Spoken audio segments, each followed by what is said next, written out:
आज हम भजन संहिता के 95वें अध्याय का अध्ययन करेंगे। आओ हम यहोवा के लिए ऊंचे स्वर से गाएं, अपने उद्धार की चट्टान का जय जयकार करें। हम धन्यवाद करते हुए उसके सम्मुख आए और भजन गाते हुए उसका जय जयकार करें, क्योंकि यहोवा महान ईश्वर है और सब देवताओं के ऊपर महान राजा है। पृथ्वी के गहरे स्थान उसी के हाथ में है और पहाड़ों की चोटियां भी उसी की है। समुद्र उसका है और उसी ने उसको बनाया और स्थल भी उसी के हाथ का रचा है। आओ हम झुककर दंडवत करें और अपने कर्ता यहोवा के सामने घुटने टेकें, क्योंकि वही हमारा परमेश्वर है और हम उसकी चराई की प्रजा और उसके हाथ की भेड़ें हैं। भला होता कि आज तुम उसकी बात सुनते। अपना अपना हृदय ऐसा कठोर मत करो जैसा मरीबा में व मस्सा के दिन जंगल में हुआ था। जब तुम्हारे पुरखाओं ने मुझे परखा, उन्होंने मुझको जांचा और मेरे काम को भी देखा। 40 वर्ष तक मैं उस पीढ़ी के लोगों से रूठा रहा और मैंने कहा, ये तो भटकने वाले मन के हैं और इन्होंने मेरे मार्गों को नहीं पहचाना। इस कारण मैंने क्रोध में आकर शपथ खाई कि ये मेरे पवित्र स्थान में कभी प्रवेश न करने पाएंगे। इस भजन को पढ़ने के बाद हमें समझ में आता है कि इस्राएलियों ने परमेश्वर का कार्य देखा तो भी उन्होंने मरीबा और जंगल में उस पर विश्वास नहीं किया। परमेश्वर हमें ऐसा न करने की चेतावनी देते हैं। वे हमें चेतावनी देते हैं कि यदि हमें परमेश्वर की आराधना करनी है तो हमें यह सुनिश्चित करना होगा कि हम परमेश्वर के वचन के विरुद्ध अपने हृदयों को कठोर न करें या उनकी परीक्षा न लें, जैसा कि इस्राएलियों ने किया था। अविश्वास के विरुद्ध चेतावनी के रूप में इब्रानियों की पत्री में भी हम देख सकते हैं 3 बार कहा गया है कि यदि तुम उसका शब्द सुनो तो अपने हृदय कठोर न करो। अन्य तरीकों से हम अपने हृदयों को कठोर बनाते हैं। हम परमेश्वर के साथ वास्तविक संबंध में देरी करके, संदेह करके, आलोचनाएं पालकर, बुरी संगति में रहकर, मनोरंजन पर ध्यान केंद्रित करके और पाप में संलग्न होकर अपने हृदयों को कठोर कर लेते हैं। जब हम पवित्र शास्त्र पढ़ते हैं, परमेश्वर के साथ समय बिताते हैं, अपने पापों का पश्चाताप करते हैं, तो हम फिर से नया जन्म लेते हैं और हमें अपने पापों से मुक्त हो जाने के लिए परमेश्वर मदद करते हैं। यदि हम अपने पापों से मुक्त हो जाए तो वे हमारे हृदयों को कठोर नहीं कर पाएंगे।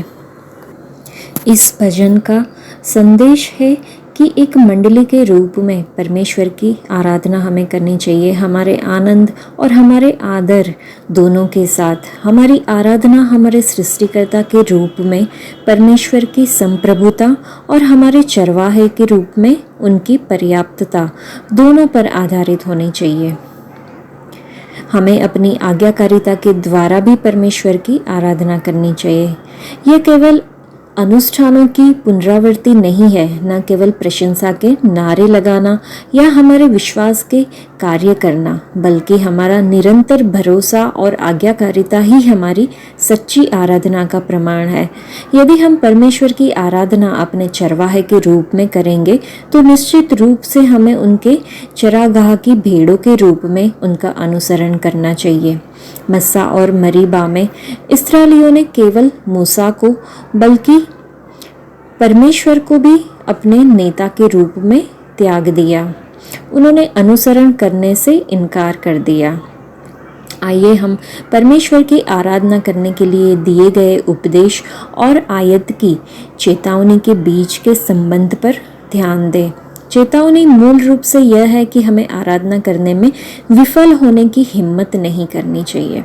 दूसरे शब्दों में, आराधना करने में विफलता कठोर हृदय के प्रमुख कारणों में से एक है। जब हम आराधना करने में विफल होते हैं तो हमारे हृदय का कठोर होना शुरू हो जाता है, जो परमेश्वर को घृणित और हमारे लिए विनाशकारी है। प्रभु यीशु मसीह को अस्वीकार करने वालों के प्रति अपने तीखे शब्दों में स्टीफन ने उन लोगों को जिन्होंने उसे पथरवा किया था दिखाया कि दोषपूर्ण उपासना ही इस्राएल की अवज्ञा का मूल कारण था और ईश्वरीय अनुशासन का आधार था। इसराइल के परीक्षण और अवज्ञा के वे 40 घिनौने वर्ष मस्सा और मरीबा की घटनाओं से दर्शाए गए थे। उस समय के दौरान इसराइल ने परमेश्वर की आराधना नहीं की, जिस परमेश्वर ने उन्हें अपने हाथों से बनाया और उनकी देखभाल की, बल्कि वे मिस्र के देवताओं की आराधना करते थे, जिन देवताओं को उन्होंने लोगों ने अपने हाथों से बनाया था। इस भजन से हमें सीख मिलती है कि आराधना कोई आकस्मिक नहीं है, यह मौलिक है। यह परिधीय नहीं, लेकिन प्राथमिक है। हमें परमेश्वर की आराधना करनी चाहिए क्योंकि वह इसके योग्य है। हमें परमेश्वर की आराधना करनी चाहिए क्योंकि वह इसकी इच्छा रखते हैं। हमें उपासना करनी चाहिए क्योंकि परमेश्वर इसकी आज्ञा देते हैं। हमें परमेश्वर की आराधना इसलिए भी करनी चाहिए क्योंकि आराधना न करने से हमारे हृदय कठोर हो जाते हैं, असंतोष और अवज्ञा की ओर चले जाते हैं और अंततः अनुशासन की ओर ले जाते हैं। परमेश्वर की शक्ति को देखना या उसके वादों को सुनना ही पर्याप्त नहीं है।